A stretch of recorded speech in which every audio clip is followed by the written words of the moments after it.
السلام علیکم ورحمۃ اللہ وبرکاتہ۔ الحمد للہ رب العالمین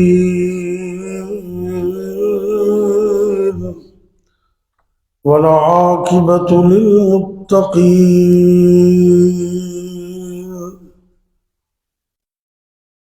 والصلاة والسلام على أشرف الأنبياء والمرسلين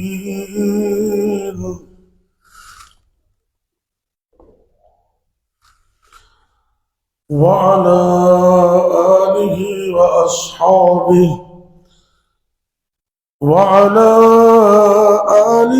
وأصحابه أجمعين۔ رب اشرح لي صدري ويسر لي أمري واحلل عقدة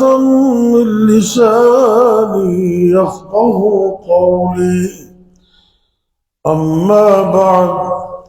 فأعوذ بالله السميع العليم من الشيطان الرجيم۔ بسم الله الرحمن الرحيم۔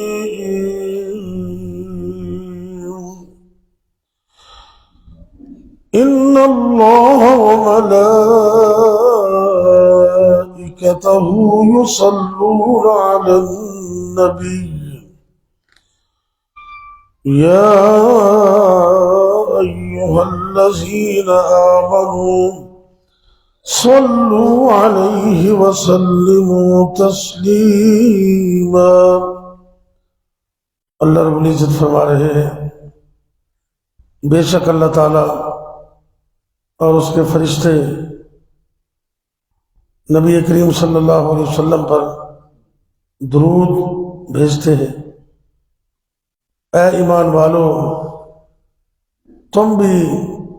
نبی پاک صلی اللہ علیہ وسلم پر کثرت کے ساتھ درود بھی بھیجو اور خوب سلام بھی بھیجو۔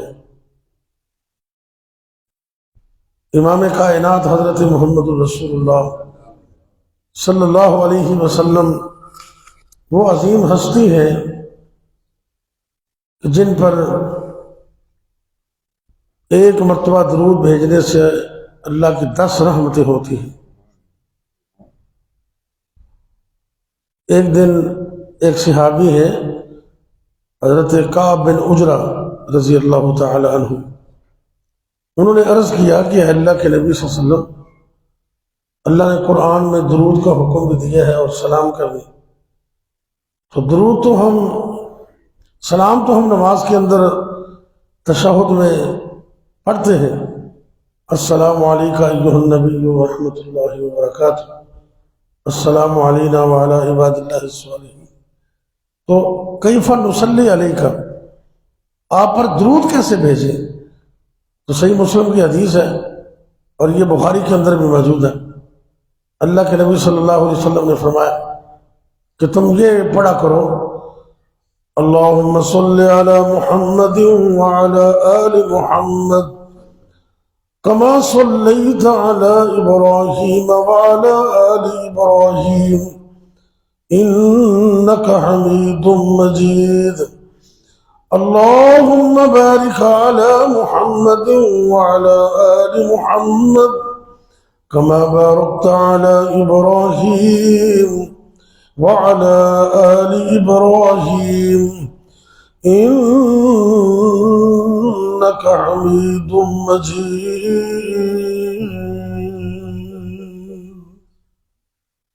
یہ آپ نے حکم دیا، اس کو درود ابراہیمی بھی کہتے ہیں۔ اور نماز کے اندر جب تک یہ نہ پڑھا جائے نماز قبول ہی نہیں ہوتی۔ جس طرح فاتحہ کے بغیر نماز نہیں ہوتی، اس طرح درود شریف کے بغیر بھی نماز نہیں ہوتی۔ آپ نے یہ حکم دیا ہمیں۔ درود شریف کے کچھ مقامات اور کچھ اوقات بھی ہیں، اور اس کے علاوہ بندہ جب چاہے نبی پاک پر کثرت سے درود پڑھ سکتا ہے، اس کے فائدے ہی فائدے۔ ایک صحابی ہے، انہوں نے نبی کریم صلی اللہ علیہ وسلم سے جب یہ فضیلت سنی، صحیح حدیث ہے، تو وہ عرض کرتے ہیں کہ میں نے جب سے درود کی فضیلت سنی ہے تو دل میرا چاہتا ہے میں آپ پر درود پڑھوں کثرت کے ساتھ، لیکن میرے پاس جتنا وقت ہوتا ہے میں نے اپنی دعائیں بھی کرنی ہوتی ہیں، اللہ سے مانگنا بھی ہوتا ہے، تو آپ مجھے مشورہ دیں کہ میں کتنا درود پڑھوں اور کتنا میں اللہ سے دعائیں کروں۔ آپ سرکار نے فرمایا ما شئت، جتنا تو پڑھ لے اتنا ہی کافی ہے، یا دوسرا معنی ہے بھی جتنا پڑھ لے اتنا ہی تھوڑا ہے، ما شئت۔ اس نے کہا جی چلو میں اس طرح کرتا ہوں کہ میں اپنے وقت کا چوتھا حصہ، یعنی کہ کوئی بھی بندہ ہے اس کے پاس 15 منٹ ہیں، 20 منٹ ہیں، یا اس نے 1 گھنٹہ ٹائم نکالا ہے اللہ سے دعائیں کرنے کا، تو اس کو اپنے وقت کو کیسے مینیج کرے؟ تو صحابی کہتے ہیں میں نے کہا جی اللہ کے رسول صلی اللہ علیہ وسلم میں چوتھا حصہ آپ پر درود پڑھوں گا اور باقی سارا وقت اللہ سے اپنے لیے دعائیں مانگوں گا، تو اب آپ مشورہ دیں کیسا ہے؟ آپ نے فرمایا کہ یہ بھی ٹھیک ہے، فَإِنْ زِدْتَ، اگر تو زیادہ کرے فَهُوَ خَيْرٌ لَكَ، تو وہ تیرے لیے اور زیادہ بہتر ہے، درود اور پڑھا کر۔ اس نے کہا جی چلو میں آدھا وقت درود پڑھوں گا اور آدھا وقت اللہ سے اپنی دعائیں مانگوں گا۔ اب آپ کا کیا مشورہ ہے؟ اللہ کے پاک پیغمبر صلی اللہ علیہ وسلم نے فرمایا کہ یہ بھی ٹھیک ہے، فَإِنْ زِدْتَ فَهُوَ خَيْرٌ لَكَ، اگر تو درود کی تعداد اور بڑھا دے تو تیرے لیے اور زیادہ بہتر۔ تو صحابی کہتے ہیں چلو پھر میں ایسے کرتا ہوں کہ جتنا وقت میرے پاس ہوگا میں پھر درود ہی پڑھتا رہوں گا۔ تو آگے آپ نے یہ نہیں کہا اللہ سے مانگے گا کیا، یہ نہیں کہا، انہوں نے کہا میں درود ہی پڑھتا رہوں گا، کچھ نہیں مانگوں گا۔ تو نبی کریم صلی اللہ علیہ وسلم نے فرمایا اگر تو سارا وقت مجھ پر درود ہی پڑھتا رہے گا تو اللہ اس درود کی برکت سے بن مانگے تیرے سارے غم بھی دور کر دیں گے اور سارے گناہ بھی معاف کر دیں گے۔ اور مسند امام احمد کی حدیث میں یہ لفظ ہے کہ اللہ تیرے دنیا اور آخرت کے تمام پریشانیاں دور کر دیں۔ یعنی کہ آپ اندازہ کریں کہ درود شریف کی کتنی برکت ہے۔ علامہ ابن قیم رحمۃ اللہ علیہ فرماتے ہیں کہ اگر تمہارے اوپر غموں اور مصیبتوں اور پریشانیوں کی آندیاں اور طوفان آ جائیں تو درود شریف سے بڑھ کر نکلنے کی اور کوئی چیز نہیں، کثرت سے درود شریف پڑھیں۔ ایک تو درود ابراہیمی ہے اور ایک مختصر درود ترمذی کے اندر بھی موجود ہے، اللہم صلی علی محمد وعلی آل محمد، اتنا پڑھ لیں، یہ باقاعدہ حدیث میں موجود ہے۔ ایک لفظ یہ بھی موجود ہے اللہم صلی وسلم علی نبینا محمد، یہ بھی ٹھیک ہے، آپ مختصر پڑھ لیں۔ اور جب مصیبت بہت بڑی ہو نا تو پھر درود ابراہیمی بیٹھ کے ذرا کہیں تسلی سے پڑھے، اللہم صلی علی محمد وعلی آل محمد۔ درود پڑھنے کے فائدے تو بہت ہیں، لیکن خاص کر صبح و شام آپ کی حدیث ہے کہ من صلی علیہ عشرا،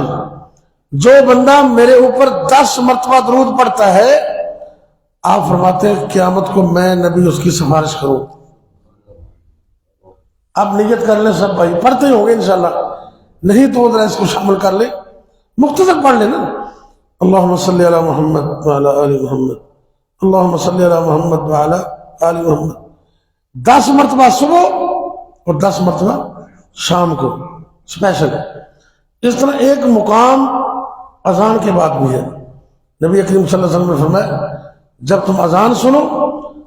تو اسی طرح جواب دو جس طرح مؤذن کہتا ہے۔ آگے وہ کچھ کلمات کا آپ نے جواب دیا، حی علی الصلاۃ اور الفلاح کا لا حول ولا قوت الا باللہ، باقی اسی طرح۔ فرمایا کہ اس کے بعد مجھ پر درود پڑھو، جو بندہ اذان کے بعد مؤذن کی اذان کا جواب دینے کے بعد مجھ پر درود پڑتا ہے، حلت لہو شفاعتی یوم القیامہ، اس کے لیے قیامت کے دن میری شفاعت واجب ہو جائے۔ اللہ۔ اسی طرح جمعے والا دن کثرت کے ساتھ درود پڑھنے کا دن ہے، کثرت کے ساتھ جتنا ہو سکے اتنا پڑھے۔ اور نبی کریم صلی اللہ علیہ وسلم نے تو بڑی تاکید فرمائی، بلکہ ایک حدیث میں یہ آتا ہے اور صحیح حدیث ہے، فرمایا کہ من نسیا، جو مجھ پر درود پڑھنا بھول گیا، نسیا طریق الجنہ، وہ جنت کا رستہ ہی بھول گیا، یعنی کہ جنت کو رستہ بھی جائے گا تو درود شریف کے ذریعے۔ اور ایک حدیث میں یہ آتا ہے کہ بخیل ترین ہے وہ بندہ جو مجھ پر درود نہیں پڑھتا۔ تو آپ سرکار پر درود پڑھنا یہ بڑی عظمت کی بات ہے، اور خاص کر جب دعا بندہ کرتا ہے نا، کوئی دعا، حدیث میں آتا ہے، آسمانوں تک نہیں پہنچتی جب تک نبی پاک پر درود نہ پڑھ لو۔ ایک بندہ آیا، اس نے نماز پڑھی، نماز کے بعد اس نے نا ڈائریکٹ دعا شروع کر دی، اللہم اغفر لی ورحمنی، یا اللہ مجھے معاف کر دے، میرے پہ رحم فرما دے۔ نبی کریم صلی اللہ علیہ وسلم نے فرمایا، اے نمازی، تو نے بڑی جلد بازی سے کام لیا ہے، تجھے چاہیے تھا کہ تو دعا کرنے سے پہلے اللہ کی تعریف کرتا، خوب اللہ کی حمد بیان کرتا، اور پھر نبی پاک پر درود پڑھتا، تو پھر دعا کرتا۔ ایک اور بندہ آیا، حدیث میں کہتا، آپ سرکار تشریف فرمایا، اس نے نماز پڑھی اور اس کے بعد اللہ کی حمد بیان کی، نبی کریم صلی اللہ علیہ وسلم پر درود شریف پڑھا، آپ نے فرمایا ایھا المصلی ادعو ایھا المصلی تجب، اے نمازی اب تو اس پوزیشن میں ہے،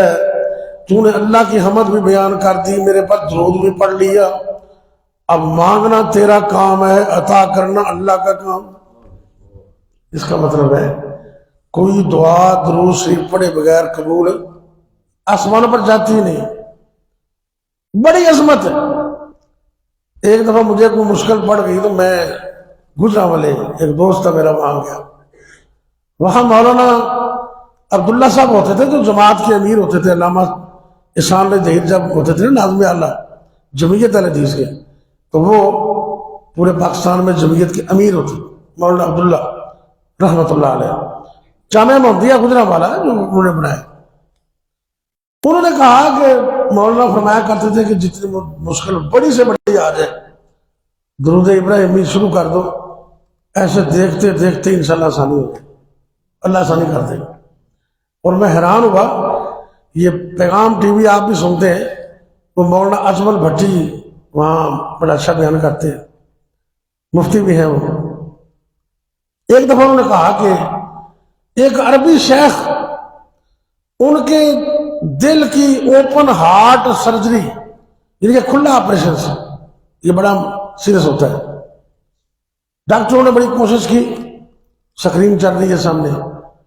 بڑی محنت اور کوشش اور وقت کے بعد اللہ اللہ کر کے وہ آپریشن مکمل ہوا۔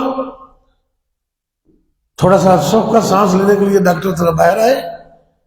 تو ایک ڈاکٹر اندر آیا تو نے دیکھا بھی سکرین کے اندر نا اچانک ان کی وین کے اندر ایک گوشت کا کلاٹ، وہ ٹکڑا سا پھر آ گیا۔ اس نے دوسرے ڈاکٹروں کو بتایا تو سارے بھگدڑ مچ گئی، دوڑے دوڑے سارے ڈاکٹر کمرے میں آئے، یہ تو سارا پراسس دوبارہ کرنا پڑے گا، زندگی موت کا مسئلہ ہوتا ہے، دل کا آپریشن تو بڑا سیریس ہے۔ اب وہ نئے سرے سے دوبارہ تیاری کرنے کے لیے کمرے سے نکلے، لبنان کی ایک لبنانی نرس وہ وہاں ہاسپٹل میں تھی، وہ دوڑی دوڑی آئی،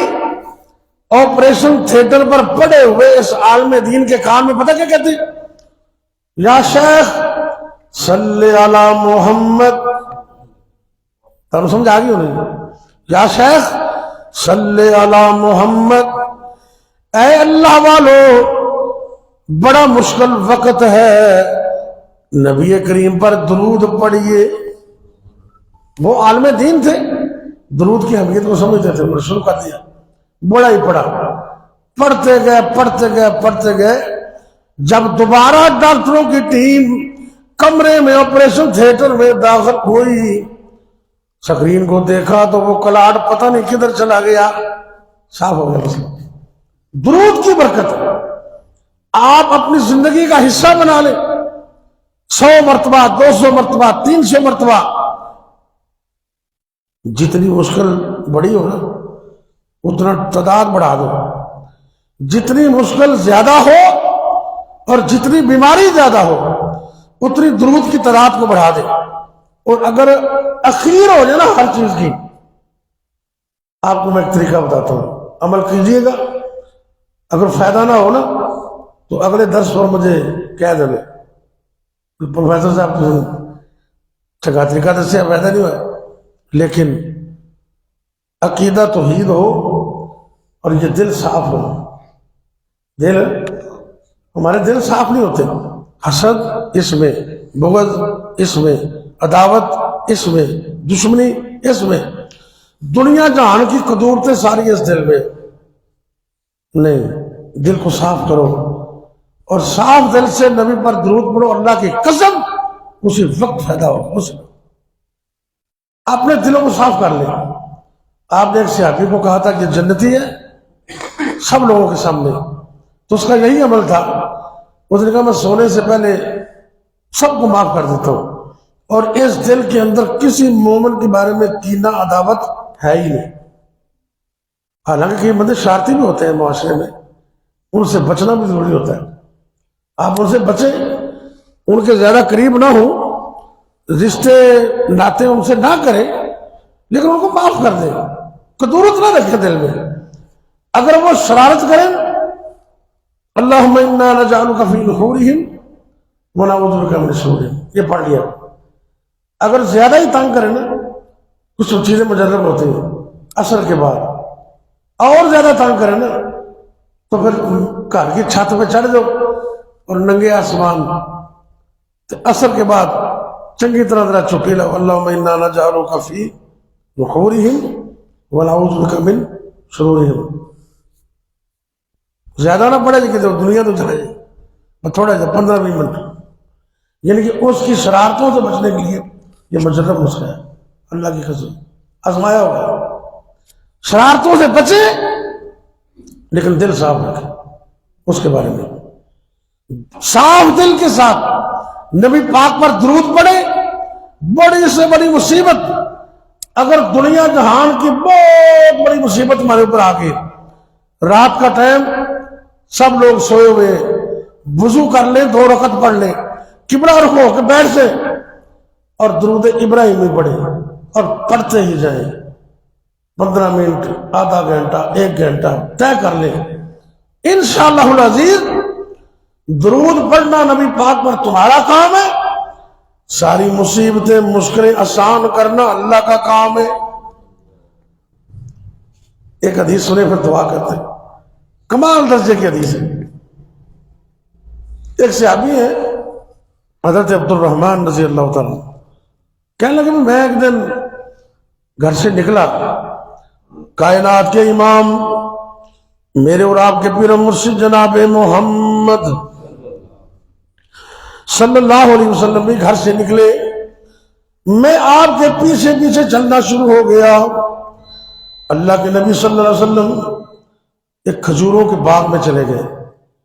میں بھی پیچھے چلا گیا، اللہ کے نبی سجدے گر گئے، میں انتظار کرتا رہا بھی چلو آپ اٹھتے ہیں، آپ اٹھتے ہیں، بڑا لمبا سجدہ کیا۔ صحابی کہتے ہیں کہ مجھے خدشہ معلوم ہوا کہ کہیں اللہ کے نبی صلی اللہ علیہ وسلم کی روح پرواز نہ کر گئی ہو، اتنا لمبا سجدہ شکر ادا کیا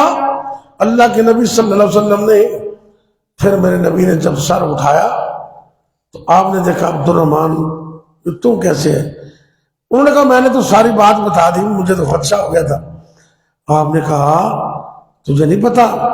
اتانی جبریل، میرے پاس فرشتوں کے سردار جبریل آئے تھے، انہوں نے اتنی بڑی خوشخبری دی، اس خوشخبری کی خوشی میں نے سجدہ شکر ادا کیا۔ یہ مطلب یہ ہے،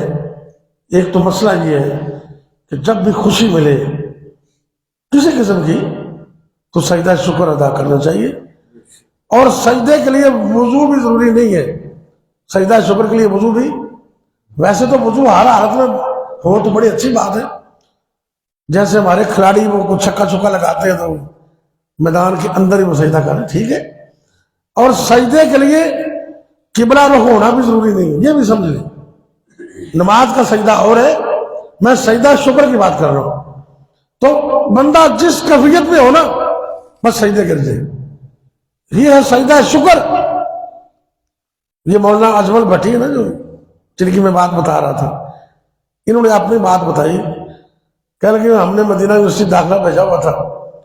یہ قاری صہیب اور یہ دونوں کلاس فیلو ہیں، کہتے ہم سائیکل پہ جامعہ رحمانیہ سے پنجاب یونیورسٹی گئے سائیکل پہ، اور قاری صہیب صاحب میرے ساتھ تھے، وہ گراؤنڈ میں جب آئے نا تو سائیکل سے اتر کے وہ قاری صاحب کہنے لگے ادھر آؤ سجدہ کرو، انہوں نے کہا کیا سجدہ کرو پہلے، انہوں نے سجدہ کیا وہیں، تو جب سجدہ کر کے اٹھے تو کہنے لگے آپ کا داخلہ مدینہ یونیورسٹی میں ہو گیا ہے، خوشی ہوئی نا، مطلب کوئی بھی بچہ پاس ہو گیا، نمبر اچھے ہیں، سجدہ شکر کرو۔ میرے اور آپ کے پیر مرشد جناب محمد صلی اللہ علیہ وسلم نے امت کی خاطر اتنی خوشی محسوس کی کہ جبریل نے بہت بڑا پیغام دیا ہے، آپ نے سجدہ شکر کیا، پھر فرمایا کہ جبریل میرے پاس آئے تھے، انہوں نے مجھے یہ خوشخبری دی ہے کہ جو بندہ میرے اوپر درود پڑھتا ہے اس پر اللہ بھی درود پڑھتے ہیں، اور اللہ کا درود پڑھنا رحمت بھیجنا ہے، اور جو مجھ پر سلام کہتا ہے اس پر عرش والا رب بھی اس کو سلام کہتا ہے، یا کتنی عظمت کی بات ہے۔ تو آج کا درس درود شریف پر ہے، ایک تو مختصر اللہم صلی علی محمد وعلی آل محمد، کم از کم 100 مرتبہ اس کو روز پڑھیں، 10 مرتبہ تو چھوڑنا ہی نہیں ہے نا، 10 مرتبہ صبح اور 10 مرتبہ شام، اذان کے بعد بھی کم از کم 1 مرتبہ، جب دعا کرنی ہے کم از کم 1 مرتبہ، زیادہ جتنی مرتبہ مرضی پڑھ لیں۔ اس طرح فرض نماز کے اندر درود ابراہیمی ضروری ہے، بعض علماء نے تو پہلے تشہد کے اندر بھی اس کی اجازت دی ہے، ضروری نہیں ہے، لیکن دوسرے تشہد میں ضروری ہے، تشہد کے اندر آخری تشہد کے اندر درود ابراہیمی پڑھنا فرض کی حد تک ضروری ہے۔ اللہ تعالی ہمیں درود پڑھنے کی اور اس کی عظمتیں حاصل کرنے کی توفیق عطا فرمائے۔ فلسطین کے لیے روزانہ ہی ہم پڑھتے ہیں، میں رات پھر پڑھ رہا تھا، اسی طرح بربریت، اسی طرح ظلم و ستم جاری ہے، لیکن ہم اپنی دعا والا کام نہیں چھوڑیں گے انشاءاللہ، ان کے لیے بھی، باقی بیماروں کے لیے بھی دعا کریں گے، اللہ امت مسلمہ پر رحم فرما۔ یا ربی لک الحمد کما ینبغی لجلال وجہک ولعظیم سلطانک، اللہم صلی وسلم علی نبینا محمد صلی اللہ علیہ وسلم۔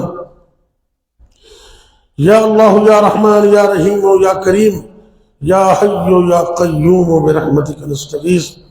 اللہم صلی علی محمد وعلی آل محمد کما صلیت علی ابراہیم وعلی آل ابراہیم انک حمید مجید، اللہم بارک علی محمد وعلی آل محمد کما بارکت علی ابراہیم وعلی آل ابراہیم انک حمید مجید۔ یا اللہ تو ہمیں معاف کر دے، اللہ ہمارے حال پہ رحم فرما، اللہ اپنے نبی کی امت پہ رحم فرما، یا اللہ فلسطین کے مظلوموں کی مدد فرما، پوری دنیا کے مسلمانوں کو ایک اور نیک بنا دے، متفق بنا دے، متحد کر دے، غیرت پیدا کر دے، حمیت پیدا کر دے۔ اے میرے اللہ اسلام کو، اسلام والوں کو فتح و نصرت عطا کر، اللہم اید الاسلام والمسلمین، اللہم اید الاسلام والمسلمین، اللہم اید اخواننا الفلسطین، رب اغفر وارحم انت خیر الراحمین۔ اللہ فلسطین کے مظلوموں کی مدد فرما، ظالموں کو نیست و نابود کر دے، کافروں کو، ظالموں کو، مجرموں کو نیست و نابود کر دے، تباہ و برباد کر دے،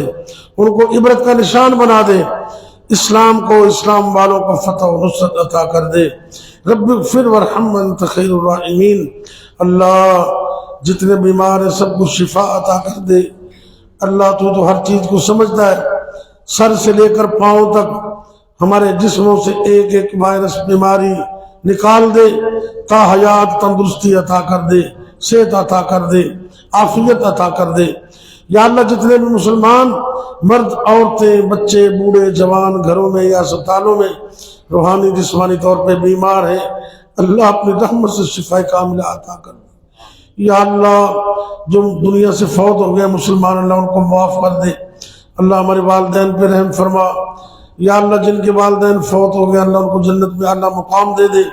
جن کے والدین زندہ ہیں ان کو اپنے والدین کی قدر کرنے کی توفیق دے دے، خدمت کی توفیق دے دے۔